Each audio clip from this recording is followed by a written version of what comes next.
জাহাঙ্গীরকে ছাড়াবার জন্য জাহাঙ্গীরের স্ত্রী পুরো এলাকার লোকজনকে জড়ো করলেন, পথ অবরোধ করা হলো, তারপর একেবারে থানায় হামলা চালিয়ে আসামি ছিনতাইয়ের পর্যন্ত চেষ্টা হয়েছে। মানে আমি বলছি শীর্ষেন্দুদা, ক্ষমতা গেছে, রাজপাট গেছে, কিন্তু তৃণমূল কংগ্রেস এবং তার অনুগামীদের দাপট এখনো সমানভাবে রয়ে গিয়েছে। একদমই তাই। সরকারি জায়গাতে থানাতে কোনো একজন আসামি আছেন, সেই জায়গাতে দলবদ্ধভাবে গিয়ে তাকে ছিনিয়ে নিয়ে আসা কিংবা রাস্তা অবরোধ করা, আজকে শান্তি শৃঙ্খলা কে তাকে উদ্দেশ্য করে, সেগুলো কিন্তু ফৌজদারি অপরাধটা এমন জায়গায় গেছে যে বিএনএসের 189 এবং বিএনএসের 190 ধারায় তাদের 5 বছর থেকে 5 মাস থেকে 5 বছরের জেল।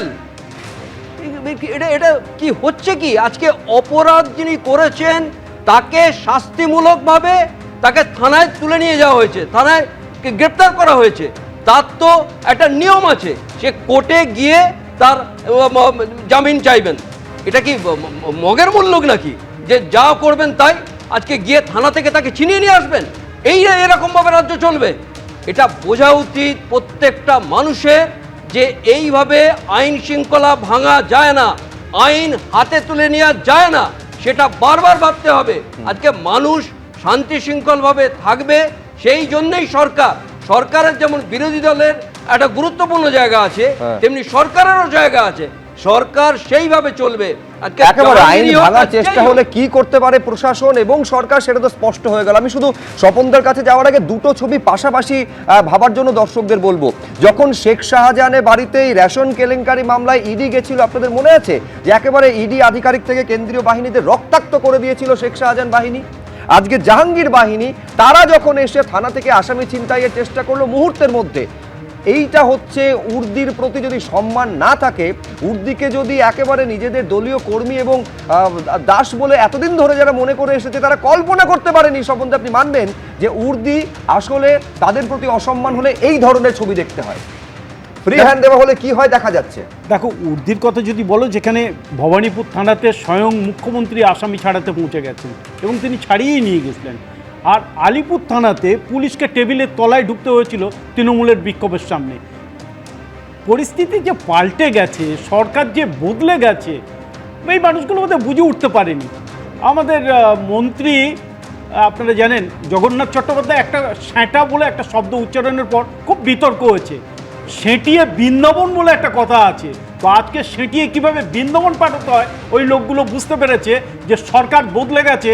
আর যে সরকার এসছে এমন সেঁটানো শুরু করবে যে পালাবার কোনো জায়গা খুঁজে পাবে না। এরা তো শুধু পুকুর পেয়েছে, আর একটু দূরে গেলে গঙ্গা পেত, সবাইকে গঙ্গায় ঝাঁপ দিয়ে ওদেরকে উদ্ধার পেতে হতো।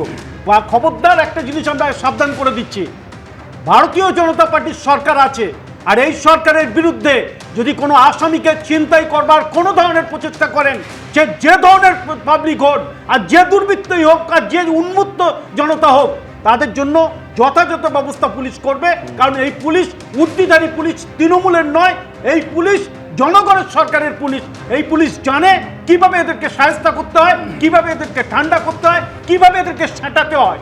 এই একটা কথা বারবার বলছি, কিভাবে এদেরকে সাঁটাতে হয়। আমি শুধু দর্শকদের মনে করিয়ে দেবো যে পাক সার্কাসের ঘটনা যেদিন ঘটলো এবং কয়েকজন পুলিশ কর্মী, কেন্দ্রীয় বাহিনীর জওয়ান আহত হলেন, পরদিনই তাদের দেখতে মুখ্যমন্ত্রী গেছিলেন। ওইখানে বার্তাটা স্পষ্ট হয়েছিল যে পুলিশের গায়ে যদি আঘাত পড়ে, হাত পড়ে, একটাকে কিন্তু ছেড়ে কথা বলা হবে না। এইটা কিন্তু স্পষ্ট। কিন্তু আমি বলছি, এইটা আমার কাছে রহস্য, জানেন তো, যার উত্তরটা দেবনারায়ণ সরকার দিতে পারবেন কিনা আমি জানি না।